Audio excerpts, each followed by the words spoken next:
E eu quero começar já com imagens desse ato de ontem na Avenida Paulista. Como a gente vai comentar a questão do público, né? Se foi bastante gente, se não foi, como é que isso está até numa questão de uma linha do tempo, que foi o que fez o jornal, o portal, né, Poder 360.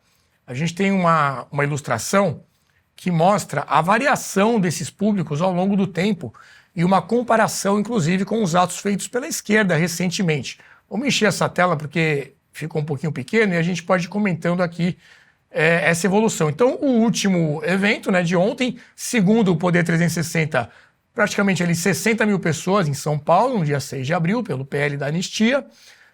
Comparando com o último evento da esquerda, 5.500 pessoas, evento comandado ali pelo Guilherme Boulos contra o PL da Anistia, então a mesma pauta, 5.500 pessoas do lado da esquerda, 60 mil pessoas do lado da direita. Em 16 de março, lá no Rio de Janeiro, também com essa mesma pauta da Anistia, 26 mil pessoas na praia de Copacabana. Por outro lado, em Brasília, 1.200 pessoas, 2 anos do 8 de janeiro, o evento ali que foi capitaneado pelo Lula. 7 de setembro de 2024, 58 mil pessoas pedindo pelo impeachment de Moraes numa manifestação aí comandada pelo Bolsonaro. 1º de maio de 24, do lado da esquerda, Dia do Trabalhador, Lula com os sindicatos, reuniram 1.635 pessoas. Depois ali embaixo, 40 mil pessoas em 21 de abril de 2004, para a defesa da democracia e liberdade de golpe, evento do Bolsonaro no Rio de Janeiro, 40 a 45 mil pessoas. 23 de março de 24, ato pró-democracia do PT, 1.042 pessoas. Depois, em 25 de fevereiro de 2024, o maior público registrado aí nessa linha, de 300 a 350 mil pessoas lá no Rio de Janeiro. E 23 de março de 24, ato pró-democracia do PT, entre 1.000 e 1.350 pessoas. E aí tem um consolidado, que é a próxima imagem, que a gente vai ter a soma disso tudo, né, nesse período de tempo. Então, os eventos aí que envolvem o Bolsonaro, 527 mil pessoas, no mesmo período, o Lula levando 10.627 pessoas, tentando manter aí um padrão, né, dos critérios, dos institutos que estão fazendo essas medições. Eu começo aqui com o deputado Luiz Felipe, para fazer uma análise, né? A gente sabe que essa discussão sobre tamanho da manifestação é sempre muito polêmica, lotou, não lotou, flopou. Fato é que havia bastante gente e fato é, como a gente mostrou agora nessa comparação, que a direita continua sendo o campo político que consegue engajar, que consegue levar público para as ruas. Sua análise geral e a pauta, né? A questão toda do PL na Anistia, como é que isso está sendo tratado aí lá na Câmara? Boa noite. Muito boa noite. Bem, com relação à população, como avaliar isso, como eu estou fazendo isso há 10 anos, indo para Paulista, qual é a minha medida pessoal? É só comparar quem nunca foi para uma manifestação, ou foi pela primeira vez, é só comparar com um jogo de futebol, um estádio. Um estádio de futebol tem aí 40 a 60 mil, 70 mil pessoas, ele preenchido. E você imagina aquele público ali que está dentro do estádio de futebol, ou está acessando o estádio de futebol, ou está saindo. Então você já tem uma medida aí de tamanho. Quando você olha o que aconteceu ontem na Paulista, eu vi ali no mínimo 3 ou 4 estádios de futebol em termos de volume de pessoas. Então você falar que tem 40 mil pessoas, eu acho que já está completamente fora do cabimento. Foi muitas vezes maior do que isso. Então é por aí que eu meço. Então eu acho que foi um sucesso muito bom em termos de público. Outro sucesso que acho que foi bacana foi ter colocado vários partidos e vários políticos de diferentes matizes, alguns do centro também, ali para compor o caminhão. Então isso eu acho interessante de ter essa mobilização para isso. Outro ponto que eu acho que é positivo, eu não vi de quem está resistindo à pauta qualquer tentativa de fazer qualquer coisa remotamente semelhante. Né? Veja quem é que está resistindo. Né? A esquerda tem lá os seus 1.000 pessoas de apoiamento, 2.000 pessoas de apoiamento, mas quem está com a mão na máquina é o Centrão. Quantos que o Centrão chama para a rua? 0. Então o Centrão é pior ainda que a esquerda em termos de mobilização. Então esses é que estão com as alavancas da máquina e não estão fazendo absolutamente nada. Isso significa uma coisa para mim, uma fraqueza absoluta.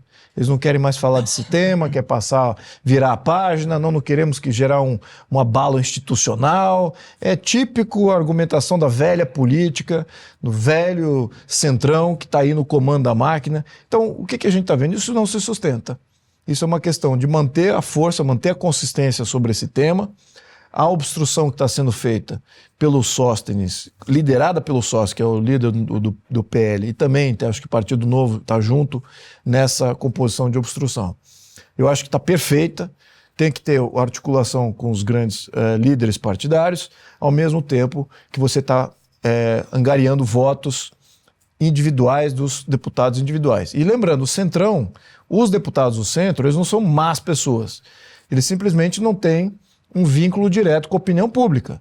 Eles, na sua maioria, depende da máquina do partido para se eleger. É uma parcela muito pequena dos deputados do Centro que, de fato, têm opinião, que votam independente da orientação do partido. Então, esses não são o problema. O problema é a maior parte dos deputados lá do Centro que, havendo pressão popular, eles mudam o voto.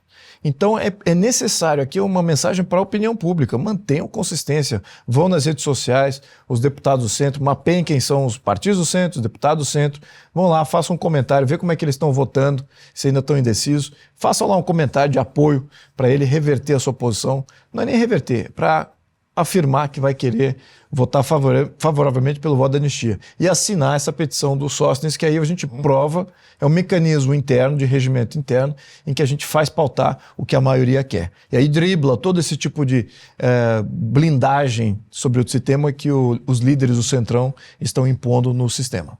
A primeira tentativa foi colher as assinaturas dos líderes dos partidos, né? E aí automaticamente você já teria o número suficiente de deputados para aprovar a urgência desse projeto para ser colocado em pauta.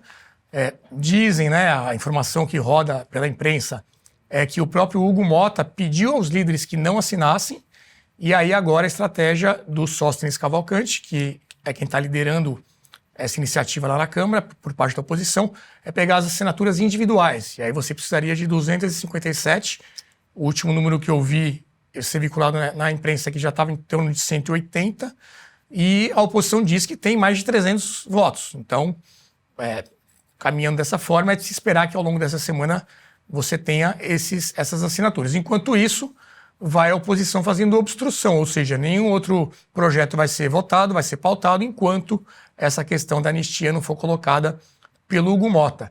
E aí eu pergunto para o Adriano Janturco, como é que ele vê essa questão aí de interesses, né, no fim das contas.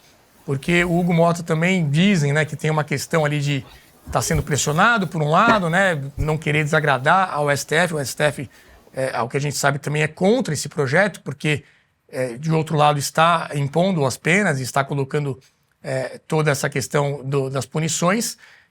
O Hugo Motta também fez o acordo para ser eleito, né, que colocaria essa pauta em votação. Como é que você, como estudioso, Jean Turco, acha que vai acabar essa história? Boa noite, Renato. Boa noite a todos. Pois é, já só isso demonstra duas coisas que, infelizmente, agora damos até por óbvias, mas que normais não são e não deveriam ser. Ou seja, que não é nem uma questão de justiça, nem uma questão do que o Congresso quer, a população quer, etc. Mas basta você amarrar dois nós centrais, neválgicos, e bloquear estes nós, por exemplo, o caso dos presidentes da Câmara e do Senado, e você consegue controlar tudo. Como isso está acontecendo por trás dos bastidores é que é muito suspeito e gostaríamos de saber se é de forma republicana, de forma limpa, transparente, etc., por real e genuína convicção, ou se é de forma mais escusa, mais complicada, etc. Pois é, porque como muito bem você lembrou, Motta falou isso exatamente durante o período da eleição dele. Então agora está indo exatamente ao contrário. Então tudo indica que tenha movimentos estranhos aí e que já tem os números para aprovar a anistia, e mesmo assim, bloqueando com uma pessoa só, você consegue ir contra a vontade popular. Agora, me permita voltar à questão, que eu acho que é a questão central dessa anistia, que é anistia de quê, afinal? anistia de uma falsa tentativa de golpe, porque golpe e tentativa de golpe não foi. Recentemente eu escrevi, sábado, um artigo na Gazeta do Povo, tentando explicar a literatura científica, o que fala sobre tentativa de golpe, etc. Na onda do que falamos aqui semana passada também, mas aprofundando este tema. Então, tentando explicar qual é a definição de golpe, quais são os tipos de golpe, quais são as características de golpe e como isso eventualmente pode encaixar no 8 de janeiro. Obviamente existem várias definições de golpe. A mais usada, a mais famosa é aquela do grande cientista político Luttwak, que menciona expressamente, claro, o uso da força, da violência, a ilegalidade e a participação de aparatos estatais, de atores estatais, geralmente militares do exército, ou até espiões da inteligência ou outros atores institucionais de forma geral. Os golpes têm várias características. A primeira, obviamente, é o uso da força, a segunda é a ilegalidade, a terceira é a participação de agentes estatais, a quarta é o efeito surpresa e a velocidade, coisa que também não teve, porque foi um evento com dia e horário marcado, e também não foi nada rápido, ao ponto que a polícia, as forças de segurança estavam já alertadas, e a tomada dos nós tecnológicos e logísticos, que significa estradas, portos, aeroportos, e a TV, rádio, os palácios do executivo, os ministérios das telecomunicações, etc.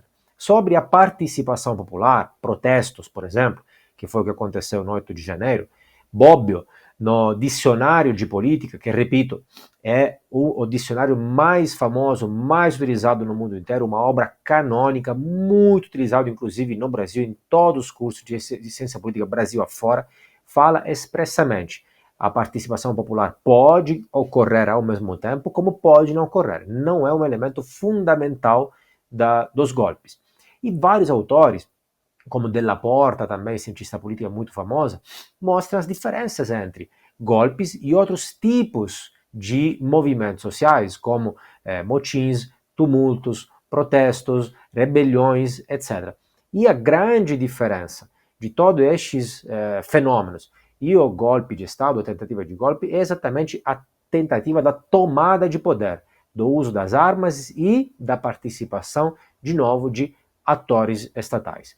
Tem até alguns artigos, tem textos, livros e alguns papers muito interessantes, como um paper muito interessante de Casper e Tyson, de 2014, que mostram como, muitas vezes, a elite política tende a reagir de forma exagerada às tentativas de golpes ou outros protestos deste tipo, que me parece exatamente o caso. Também a literatura científica mostra que em democracias os golpes são mais raros, tem uma chance 50% menor de ocorrer, mas quando acontecem, tem mais chance de dar certo. Por quê? Porque uma democracia comparada a uma ditadura, até por definição, é bastante intuitivo, é baseada menos no poder militar. Então, não consegue reprimir o golpe ali na hora tão facilmente. Bom, tudo isso então mostra o quê? Que a narrativa central da questão cai por trás. Agora, atenção, separando aqui as coisas importantes. Se teve tentativas de golpe por trás dos bastidores, por exemplo, quando se fala de eventuais kid pretos, etc., de eventuais militares dentro do governo, dentro do exército, pessoas próximas a Bolsonaro, etc., é uma coisa. E eu, por definição, não tenho nem como saber. O que eu sei de tudo isso é o que acompanho pela mídia. Mas que aquilo lá, 8 de janeiro, as manifestações foram golpes, não foram. Foram manifestações que geraram crimes, que invadiram a propriedade pública, picharam, depredaram, etc., mas não se encaixa na literatura científica de golpe. Não tem como aquilo ser enquadrado nisso. Certo. E o ato ontem reuniu, além desse público, né, que Poder 360 fala em 60 mil pessoas, a USP, no primeiro momento, disse que não ia divulgar a estimativa por problemas técnicos. Depois apareceu um número de 44,9 mil pessoas. Os organizadores refutam, né? Dizem que tinha muito mais. Mas além do público comum, do público que foi para acompanhar, uma presença muito grande de políticos. Esteve presente ontem lá junto no caminhão e tudo mais. 7 governadores, muitos deputados, senadores, em torno aí de 100 políticos presentes nesse ato pela anistia ontem aqui na Avenida Paulista. E o pessoal aproveitou, eu diria até para testar, digamos assim, a imunidade parlamentar, porque os discursos foram bem inflamados, o pessoal botou a boca no trombone mesmo.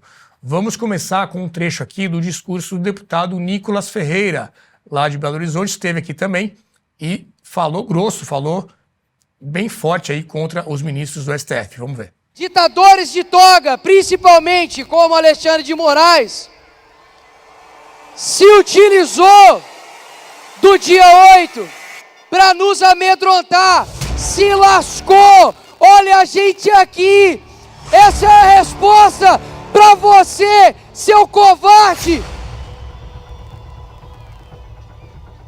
E digo mais, fizeram de tudo para poder massacrar a maior liderança política desse país, que é Bolsonaro. Digo novamente, se lascou! Presidente Bolsonaro, o Brasil quer uma coisa, em 2026, bota pra torar! Sabe por quê? Porque a gente tá cansado de ver criminoso solto, traficante solto, corrupto solto.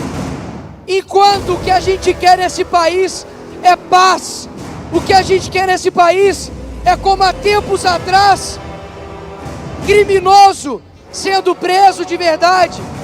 Cadê a Polícia Federal para fazer busca e apreensão em casa de corrupto? Só vai na casa de deputado agora por crime de opinião. Tomem vergonha na cara de vocês. Esse país é nosso, não é de ditador, não é do STF, não é de nenhum de vocês. Ô Bauer, tá aí, palavras fortes do Nicolas, né? Até que você teve num evento com ele recentemente. Você acha que isso também faz parte de alguma estratégia? Foi de momento ali? Como é que você avalia o posicionamento dos políticos que participaram? Os governadores tiveram um tom mais comedido, né? Como era de se esperar, mas os deputados falaram realmente, foram para cima, vamos dizer assim. Antes de responder especificamente a pergunta, só para acrescentar uma coisa. Me impressiona muito que até hoje a gente não tenha, na época da inteligência artificial, etc., a gente não consiga dizer quantas pessoas tem numa praça, né? É muito impressionante isso. É tão idiota esse negócio. O número, um parece com o número de 70, outro parece com o número de 700. As diferenças são desse tipo, né? Então, assim, eu nem presto muito mais atenção nisso, eu dou uma olhadinha na foto e já sei mais ou menos se a coisa é grande, porque é fácil. Inclusive quando você tem que comparar com as coisas da CUT, do MST, porque aí realmente é com sanduíche e com o dinheiro do sindicato, mesmo assim é muito menos. A minoria barulhenta é realmente a minoria barulhenta. Mas eu acho que o que está acontecendo é o seguinte, Renato, o Nicolas é uma pessoa muito diferente, vamos dizer assim. A gente teve lá no Fórum da Liberdade, num auditório de 6 mil pessoas, e ele tem essa facilidade, né, de falar uma linguagem simples, ao mesmo tempo empolgante e tal. Ali ele pôs 6 mil pessoas em pé, aplaudindo, quando fez referência às aberrações que o judiciário vem cometendo e a posição que ele assumiria e assumiu e assumirá em relação a isso como parlamentar. Quer dizer, ele se colocou com coragem para enfrentar, que é o que deve fazer um parlamentar que acredita nos valores democráticos reais. E quando ele fez isso de uma maneira muito hábil, ele colocou 6 mil pessoas em pé. E aqui não é diferente. Quando você assiste ele falando, com esse jeito assim, mais se lascou, né? Um jeito mais, vamos dizer assim, uma linguagem mais assim, informal, coloquial, né? menos coloquial, isso é muito eficiente. Então, primeiro que ele é um grande orador, um sujeito que tem carisma, e acho que está num ambiente muito favorável a si, a sua carreira, as suas posições ideológicas, etc. O presidente ao qual ele é fiel e está ali ao lado, então é tudo uma composição favorável. Mas o que, além disso, que eu acho que foi um evento que foi realmente um sucesso, aliás, mais sucesso do que eu até imaginava que iria ser. Me surpreendeu, em todos os sentidos. Mas também acho que a foto mais emblemáticas são duas fotos. Uma é a que estão todos os governadores, inclusive do Mato Grosso, e um senador, acho que era o senador de Santa Catarina, né? Essa daqui, né? Essa daqui que tem o Malafaia, essa daí, essa, Ratinho, ali é o Saif, né? Não. Ao lado do... Tem o Ratinho, tem o Zema, tem o Jorginho Melo, Jorginho Melo, não sabe, Jorginho Melo. Caiado. Então essa foto é uma foto bem interessante e a que me parece ainda mais que é um resumo dessa são os quatro, que é o Caiado, o Zema, o Tarcísio e o Ratinho. Tá aí também.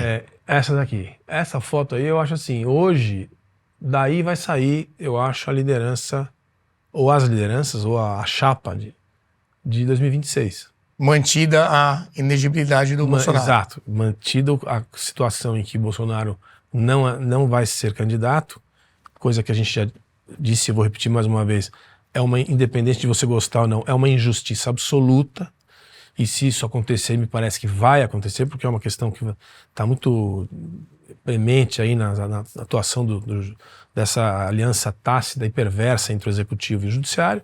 Nessa condição, nesses quatro aqui, a gente tem a possibilidade de se construir uma saída para o Brasil. E o fato de eles estarem aí, nesse ambiente, ainda que a gente sabe que política é assim, né? Um dia você está junto... O Caiado acabou de anunciar a candidatura, né? Mas ainda assim, né? Eu acho que são alentos, né? A gente tem analisado o Brasil nos últimos 2 anos e fica tão impotente, né? Tão quase desesperado. E tem algumas coisas que nos trazem um certo incentivo, certa esperança. Não sei se a palavra é boa, esperança, mas essa foto mostra que você tem aí uma nova geração de políticos. Vamos considerar que o Caiado não é nova geração, mas é uma pessoa que tem uma carreira muito coerente, né, toda a sua vida, etc. Então, os outros 3 são novos políticos, vamos dizer, que são muito melhores do que as gerações anteriores. Vamos combinar, você pode não gostar de uma coisa ou de outra, mas para o padrão brasileiro de político, executivo, de Estado, você tem aí um grupo bem interessante de pessoas, uma manifestação conjunta. E é uma coisa que você não vê na esquerda também, né? Esse leque de opções, por mais que, óbvio, você tem um líder irrefutável, mas... O populismo destruiu completamente a possibilidade do PT construir novas gerações. Se o presidente Lula não existisse mais, o PT não existe mais. Ele é um grupo de facções, grupelhos que não conseguem... Vão demorar muito para reconstruir. Eu acho isso muito bom, porque eu já estou um pouco cansado, em 40 anos, de ficar olhando eleição com Lula da Silva em todas as células. Então, eu acho que essa foto dos governadores é muito emblemática do que a gente pode ter como perspectiva em 2026. Bem, vamos dar uma olhadinha então num trecho agora do discurso da Michele Bolsonaro, ex-primeira-dama, também falou lá de cima do caminhão. Luiz Fux, eu sei que o senhor é um juiz de carreira e o senhor não vai jogar o seu nome na lama. Nós temos aqui a Dalgisa, de 64 anos, que está doente. Não deixe a Dalgisa morrer, Luiz Fux. Não faça com essa mulher o que fizeram com o Clesão. E hoje nós temos uma mãe e 2 filhas chorando a morte do seu pai e do seu esposo. Tá aí, ela citou ali o Luiz Fux, né? A gente já comentou aqui no programa passado que durante aquele julgamento para admitir a denúncia contra o Bolsonaro e outros que foram denunciados lá pela PGR, o Fux destoou, né, em vários momentos, discordou em relação ao tamanho das penas, até do foro, né, de aquele julgamento está acontecendo lá no STF. Então, ela foi direto ali, mandando um recado para o Fux para, quem sabe, ali ter uma saída, ter um resultado diferente daquele que parece ser o mais provável. E aí eu quero trazer para a conversa o deputado Felipe Barros. Ele, como eu já comentei, deputado pelo Paraná, acabou de assumir a Comissão de Relações Exteriores. A gente vai falar bastante disso também ao longo do programa, mas queria uma análise tua, deputado. Primeiro, uma análise geral aí do evento, né? Queria saber também se você compareceu, a sua sensação em relação ao público também, e que resultado prático isso pode ter, já que a gente vem acompanhando o Hugo Mota resistindo a pautar o projeto. Boa noite, é um prazer tê-lo aqui conosco. Boa noite, Renato, a todos que estão nos acompanhando. Uma alegria estar aqui com vocês do Brasil Paralelo pela primeira vez. Veja, eu estava ontem na manifestação. E estive em todas as outras, desde a época do impeachment da Dilma. Isso que o Luiz falou, ele está coberto de razão. A gente mede o sucesso ou não, a adesão ou não da população à manifestação, porque a gente tem na nossa memória, assim como parcela considerável da população, o quadro, a fotografia das manifestações anteriores. E o quadro que nós temos na manifestação desse último domingo é muito semelhante a de outras manifestações que tivemos ao longo desses últimos anos. Então o público é muito semelhante. Agora, eu fiz um levantamento em relação a essa equipe da USP que tem feito essas contagens, e eles fizeram essa contagem em parceria com o Instituto SEBRAP e a ONG americana More in Common. E puxei cada uma dessas ONGs que fizeram essa contagem junto com a USP. O SEBRAP, por exemplo, recebeu 1,7 milhões de dólares da Open Society, do George Soros. Recebeu, depois, 530 mil dólares da Ford Foundation. Essa outra ONG, More in Common, 6,9 milhões de dólares da Open Society, George Soros. 250 mil dólares da Ford Foundation. Então, a gente não consegue, nós, individualmente, nós não conseguimos contar quantas pessoas tinham na manifestação. O que nós conseguimos é justamente fazer esse paralelo com outras manifestações. E só por isso eu afirmo que a manifestação tinha muito mais gente do que essas ONGs junto com a USP apontam que tinham. Mas o que nós podemos fazer é apontar quem paga esse estudo, né? Quem paga, manda. É assim que funciona no mundo privado. Quem paga o show escolhe a música. Quem paga o show escolhe a música. Então, quem tem financiado esses projetos da USP que fazem essas contagens são essas grandes fundações que nós já sabemos que prestam outros interesses que não os nossos interesses, que não os interesses brasileiros. Só isso, Renato, já me coloca, ou já coloca a USP em suspeição em relação a essa contagem que eles têm feito. E em relação a resultados práticos, então, da manifestação? Sim. Veja, nós temos a direita que está fechada em relação à anistia. E quando eu falo a direita, eu estou dizendo os deputados, boa parte dos deputados do PL, os deputados do Novo e deputados de outros partidos que sempre votam conosco da oposição. Nós já sabemos que a esquerda não vai votar conosco. Então, nós já contabilizamos aproximadamente 150, 170 deputados da esquerda que não vão votar favoravelmente à anistia. E nós temos uma parcela de quase 300 deputados, que são os deputados dos partidos do Centrão, dos partidos de centro, que se posicionam de acordo com a maré. Se posicionam de acordo com aquilo que eles acham que vai dar mais benefícios eleitorais. Eu quero lembrar a todos vocês, trazendo um ponto além daquilo que o Luiz estava falando, que nós estamos chegando já próximo a um período eleitoral. Daqui a um ano aproximadamente nós já teremos as convenções partidárias.